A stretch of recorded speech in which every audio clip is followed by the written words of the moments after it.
सत्संगत जी, प्यार से कहना धन्यकार जी।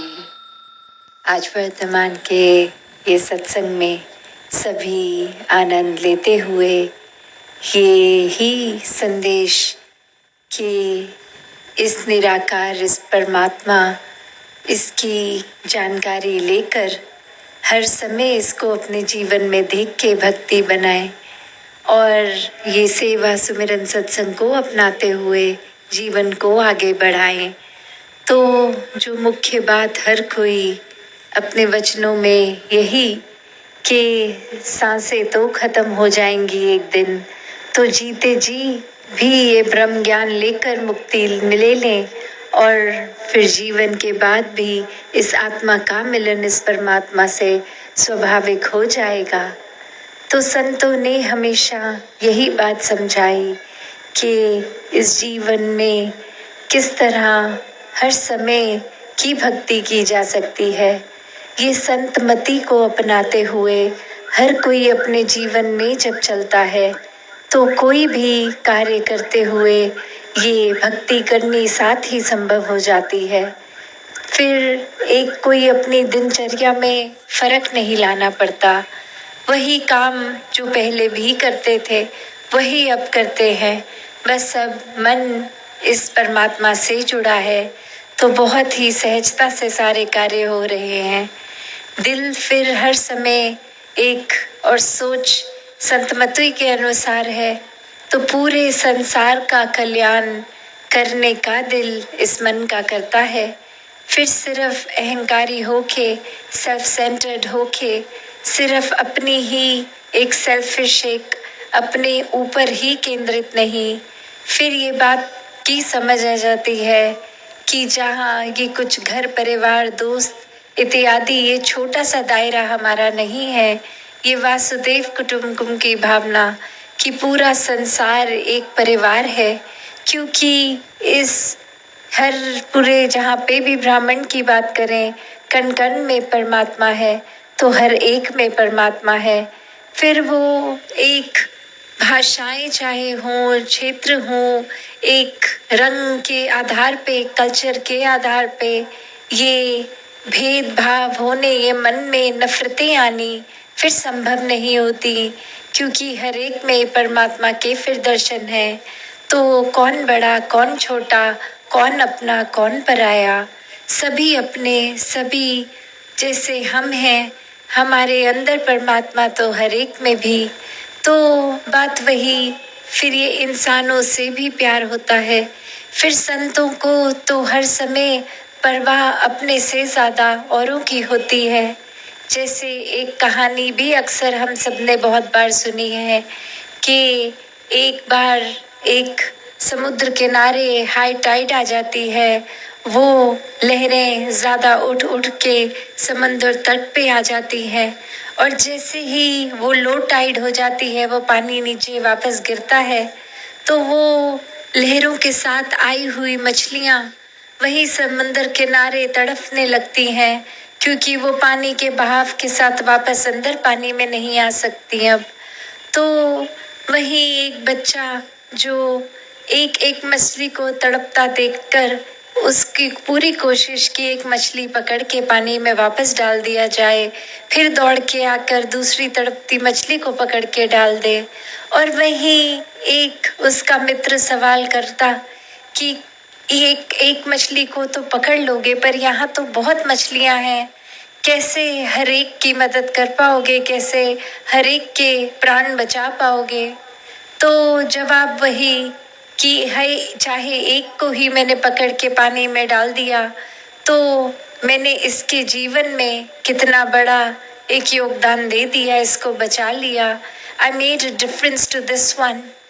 ऐसे करते करते एक बात वही कि अक्सर हम भी सोचते हैं कि हम एक ही इंसान हैं, तो हमारे कोई काम करने से अच्छा बुरा क्या ही प्रभाव पड़ सकता है, क्या ही एक डिफरेंस हम ला सकते हैं।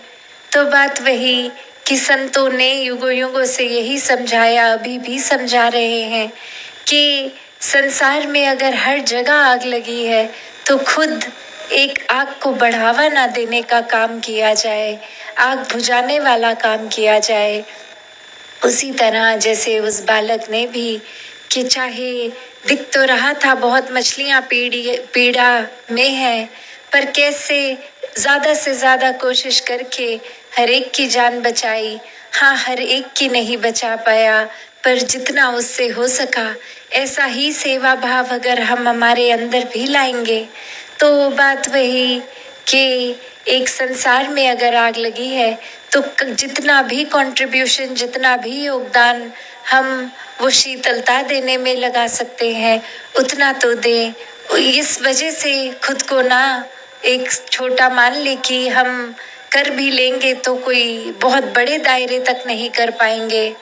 तो वही जहाँ अक्सर हम वही बात सुनते हैं कि एक छोटा सा दायरा ही चाहे सही, घर परिवार मित्र इत्यादि ही सही, वहाँ से ही अगर शुरुआत है, और अगर उससे भी ज़्यादा छोटा दायरा कि हम खुद, तो अपने ऊपर ही हम कितना फोकस कर सकते हैं एक अच्छाइयों की तरफ अपने जीवन को मोड़ने की।